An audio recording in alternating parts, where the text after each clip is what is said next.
มาแล้วจ้ายามบ่ายบัดนี้เอาเหยาะถั่ว หามองกินข้าวหามองกินข้าวเพราะว่าหมูสองคนที่ว่านั่นเปิดบูธเนาะคืออันเปิดบูธอันนั้นให้จองทัวร์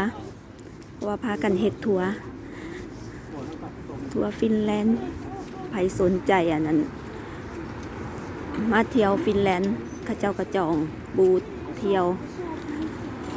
พากันมาเปิดบูธหาร้านกินข้าวได้บัดนี้ซูนนี่สิว่าให้ฟังเด้อพ่อแม่พี่น้องอันสูบซ่ากันเด้อถือกฎหมายบ่ตำรวจบ่จ้าพ่ออันมองนั่นเห็นป้ายอันนั้นติดป้ายบ้านห้ามเขามาสูบซ่าทั้งนั้นในร้านเบอร์ลินนี่มีอันนั้นสูบซ่าแหมพายุทั้งเบอร์ลินบ่ให้ฟังนี่เด้อมันถือกฎหมายว่าอันลูกซ้ายเป็นอย่างมันดีดมือเศร้านี่ที่เบาอันนั้นมันบ่ค่อยกินข้าวมันกินแต่น้ำก็บ่ได้สนบ่แม่นบ่สนใจบ่ได้เอะใจขึ้นไปขึ้นมาโอ้บ่แม่นเมาซาบ่เอารถหลาย